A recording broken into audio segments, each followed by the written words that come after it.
राजनीतिक संगठन नहीं बना सकती। नहीं, आपने जब संगठन की ओपनिंग की थी तो उसके बाद लोगों की प्रतिक्रिया आई थी ऐसी। लोग तो भैया फ्री है ना जी। उनको जब नहीं छोड़ा तो मैं तो बहुत एक आम इंसान हूँ जी। प्रतिक्रिया देने का। देखिए बाबा साहब ने संविधान के द्वारा सबको बराबर अधिकार दिया। जी। कोई अपनी प्रतिक्रिया अपना ओपिनियन बना सकता है, लेकिन मैं आपके चैनल के माध्यम से मनोज अत्तानी जी और जो हमारे तमाम साथी हैं बनते जी, आप सबके चैनल के माध्यम से सीधे संदेश दे रही हूँ कि ये पूरी तरीके से बहुजन शक्ति एक गैर राजनीतिक एक सामाजिक संगठन है जो साहब कांशीराम की विचारधारा को वापस स्थापित कर रहा है। और उसका लोगो भी हमने जो रखा है वो एक धम्मचक्र है, उसके ऊपर भी है हाथी का मतलब वही बहुजन समाज जो हाथी के समान विशाल है, जो साहब कांशीराम ने हमको बताया था। और धम्मचक्र का मतलब वही है कि शासन सत्ता आप हासिल करेंगे तो धम्मचक्र जो स्थिर हो गया है वो वापस चलायमान हो जाएगा। तो ये पूरी तरीके से साहब कांशीराम की विचारधारा को जो उनका सामाजिक चिंतन है उसको आगे बढ़ाने का प्रयास किया जा रहा है। ऐसा आप लोग देख सकते हैं, ये लोगों पीछे चक्र है, उसके ऊपर ये खड़ा हुआ हाथी है। तो ये कहीं पे भी बहुजन विचारधारा के विरोध में नहीं है, बल्कि बहुजन विचारधारा को वापस स्थापित करने का 2024 में पुनः बहुजन सरकार लाने की अभी आपने लोगों से अपील की, अपने वक्तव्य में भी ऐसा कहा है। क्या एजेंडा लेकर जाएंगे आप लोग? एजेंडा तो बहुत अच्छा ही है क्योंकि चारों तरफ हाहाकार मचा हुआ है, बुलडोजर पूरी तरीके से बेकाबू हो रखा है। बुलडोजर का तेल इस बहुजन समाज के वोट से ही जा रहा है। इस तेल को अगर आप खत्म कर देते हैं, अपना वोट देना बंद कर देते हैं, तो ये बुलडोजर बहुत शक्तिशाली है, ये अपने आप क्षीण हो जाएगा, इसकी शक्ति खत्म हो जाएगी। मैडम टुकड़ों में बटी है, सैकड़ों पार्टियां आ गई हैं उत्तर प्रदेश के अंदर भी, कैसे मिलाएंगे उनको? सबका ईगो अपने साथ है। अकेले तथागत बुद्ध थे, अकेले सम्राट अशोक थे, अकेले ज्योतिबा फूले थे, अकेले छत्रपति शाहू जी महाराज थे, अकेले बाबा साहब थे और अकेले साहब कांशीराम थे और आज अकेले बहन जी हैं जो सबके ऊपर भारी है। क्योंकि बहुजन समाज का एक बड़ा तबका जो कैडराइज्ड है, जो कि किसी की बातों में बहलाने फुसलाने में नहीं आता है, वही टारगेट पे है और वही टारगेट घेरा नहीं जा रहा है। उसी में तमाम पार्टियों को बना करके उसको टारगेट किया जा रहा है, उसमें भेद पैदा किया जा रहा है। बहुजन शक्ति के माध्यम से हम उसी भेद को गाँव कैडर के माध्यम से उनको इकट्ठा करने का ही प्रयास कर रहे हैं। माननीय कांशीराम साहब द्वारा बनाए गए सैकड़ों जो नेता थे समाज के, उनको निकाल दिया गया है। उनका बहुत मतलब आरोप है कि मायावती अब मतलब समाज की नेता नहीं, वो दौलत की बेटी हो गई है, ये आरोप है उनके ऊपर। देखिए बहन जी के ऊपर तो अब मैं यही कहूँगी कुत्ते भौंकते हैं तो भौंकने दीजिए। बहन जी एक बड़ी हस्ती है, बहन जी ने जो त्याग किया है, अगर उतना 1% भी त्याग इसमें से जितने 1% भी त्याग अगर कर दें तो उनके ऊपर उंगली उठाएं। आप अपनी बहन बेटियों को तैयार नहीं किया और आप अपने समाज के लिए तैयार की हुई बहन बेटी के ऊपर आपको उंगली उठाने का कोई अधिकार नहीं। अपने हिस्से की अलग जगाइए। बहन जी क्या करती है क्या नहीं करती है वो स्वयं में अपनी एक जिम्मेदार नेता है, एक परिपक्व नेता है, एक मेच्योर नेता है, बहुजन समाज की आइकॉन है, आयरन लेडी है। उनको कोई भी संदेश देना, कोई भी एडवाइस देना सूरज को दीपक दिखाने के बराबर है। आप अपने हिस्से का काम कीजिए, आपको किसी को सुझाव देने की जरूरत ही नहीं पड़ेगी। मैंने बहुजन शक्ति बनाई है, सारी तमाम महिलाएं उसके अंदर आपने पदाधिकारी बना दिए, पुरुष सारे आपने पीछे कर दिए। ये आरोप लग रहा है कि आप तो मतलब पितृसत्तात्मकता को बिल्कुल खत्म कर देंगे यहाँ से। सत्तात्मकता को केवल आप ही खत्म कर सकते हैं, उसको हम नहीं खत्म कर सकते। महिलाएं चाहे भी तो सत्तात्मक समाज को खत्म नहीं कर सकती, उसके लिए पुरुषों को ही सामने आना पड़ेगा। महिलाओं को आगे रखने के पीछे रीजन वही है कि साहब की जो क्रांति थी वही टूट गई। साहब ने अपनी पूरी जिंदगी की कमाई एक महिला को सौंप दी।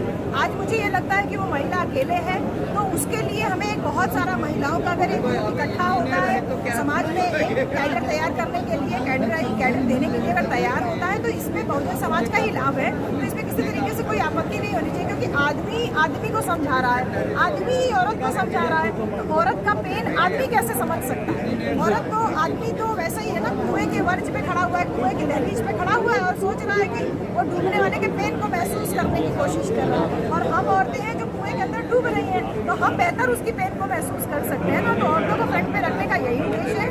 औरतें अच्छे से समझ सकते। आपने कई बार अपने वक्तव्य में कहा है जिस ओर जवानी चलती है उस ओर जमाना चलता है, लेकिन बहुजन समाज की जो जवानी है वो कहीं ना कहीं कैडराइज नहीं है। जैसे कि नई नई आर्मी आजकल बन रही है, वो सब वानर सेना की तरह इधर उधर फुदक रहे, कैसे उनको समझा पाएंगे आप लोग?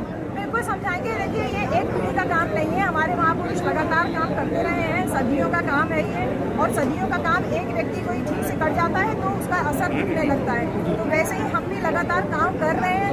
वानर सेना हो, कोई भी सेना बन जाए किसी भी तरीके से, अगर उसको महापुरुषों की विचारधारा एक बार समझ में आ जाती है तो वो आराम से उसको लात मार करके वापस अपने मिशन विजन की तरफ मुड़ जाता है। जैसा कि अभी फेसबुक पर भी मैं तमाम देख रही हूँ कि कभी मैं हिंदू था, कभी मैं RSS में कार्यकर्ता था, आज मैं नास्तिक नहीं हूँ, मैं बुद्धवादी हूँ। मैंने अपनी तो एक व्यक्ति की एक विचार कहीं से भी क्लिक कर जाता है तो वो तमाम 100 विचारों पे भारी पड़ जाता है। मैडम, आप तो खुद इस समय राजनीति का हिस्सा है, चेयरमैन है मैडम, चेयरमैन है और समाज का नेतृत्व कर रही हैं। इतना बड़ा आयोजन हुआ है आपके क्षेत्र में, क्या पहले तो अपनी वो बताइए कि क्या लगा है आपको, अपना अनुभव शेयर कीजिए हमारे साथ। बहुत अच्छा लगा है, झूठ बोलना ही पड़ेगा।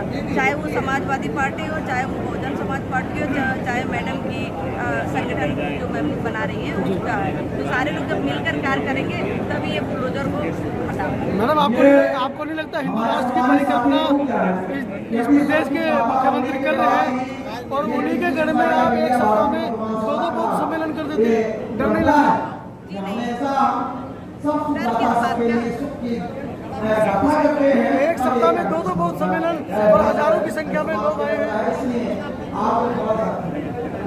जी नहीं, देखिए संविधान है और हमको विचार और अभिव्यक्ति की स्वतंत्रता मिली हुई है, अपनी बातों को रखने की भी स्वतंत्रता है, आपके सामने रख रही हूँ, तो उसमें कोई डर की कोई बात ही नहीं। क्यों डरूंगी भाई? दीदी, आप जवाब दीजिए इस बात का। तो भाई एक सप्ताह में पिछले कार्यक्रम में 4 तारीख को 50,000 लोग आए थे, आज भी लगभग 5 से 10 हज़ार के करीब लोग आए हैं। मतलब कैसे आप लोग काम कर रहे हैं विपरीत विचारधारा के खिलाफ, कैसे भीड़ इकट्ठी कर पा रहे हैं? देखिए जो विचारधारा है ना ये बहुत मजबूत है, जो बुद्धवादी विचारधारा, अम्बेडकरवादी विचारधारा ना ये बहुत मजबूत है और इसी मजबूती से ही वो खौफ खाए हुए हैं जो वो हिंदू राष्ट्र और तमाम जो हम लोग के ऊपर अत्याचार के वीडियोस वायरल कर रहे हैं। इस तरीके से वो कहीं ना कहीं मनोबल को तोड़ने का काम कर रहे हैं। लेकिन जो सच्चे अम्बेडकरवादी हैं, सच्चे बुद्धवादी हैं, उन पे इन सारी विचारधाराओं का कोई असर नहीं हो रहा है। वो लगातार समाज को जगाने में लगे हुए हैं। जैसे मैडम एक चेयरमैन है, इतनी विपरीत मतलब परिस्थितियों में भी आपका चेयरमैन बन जाना एक बड़ी उपलब्धि है और उसकी एक बड़ी मतलब हमारे लिए शक्ति का स्वरूप यही है। तो एक मतलब एक छोटा रूप उस राजनीति का हम यहाँ पे देख रहे हैं। तो विचारधारा अगर मजबूत है तो आप कहीं पे भी रहेंगे, आप सक्सेसफुल होंगे। चाहे राजनीति चले ना चले, सरकार बने ना बने, सामाजिक परिवर्तन की जो गति है वो कभी रुकनी नहीं। आखिरी सवाल, महिलाओं को लेकर चल रही हैं आप, महिलाओं की बात कर रही हैं, महिलाओं के सशक्तिकरण के ऊपर बात करें, कैसे समझाएंगे? मतलब महिलाओं को तो कहा जाता है कि यार बड़ा देर से समझ पाते हैं। महिलाएं अंधविश्वास की वाहक नहीं है, महिलाएं अंधविश्वास की पीड़ित हैं जी, वाहक उसके पुरुष हैं, क्योंकि पुरुष ही वो सामान खरीद के लाते हैं, अगरबत्ती, धूपबत्ती, केला, सेब, जो भी संतरा जो भी है, झाड़ फूक वाला सारा सामान ये पुरुष के पैसे से खरीद के आ रहा है। तो पुरुष वाहक है, महिलाएं पीड़ित है। बस महिलाओं को पीड़ित होने का एहसास कराना है, गुलाम को गुलामी का एहसास कराना है। परिवारों तो परिवर्तन अपने आप परिवारों में लड़ाई करवाएंगे आप, पति पत्नी में लड़ाई करवाएंगे? यहाँ पे अभी देखिए वो हमारे जो इसके पहले मैडम के साथ बने सरवन पटेल, संजय भाई, सदानता पटेल जी, उन्होंने सारे तीज त्यौहार छोड़ दिया। पटेल बिरादरी में होने के बावजूद अगर वो अपने अंदर इतनी क्रांति ला पाती है तो ये मेरा सम्मेलन में आना सफल हो जाता है। एक भी महिला परिवर्तित होने का मतलब है कि एक समाज परिवर्तित। आइए दीदी।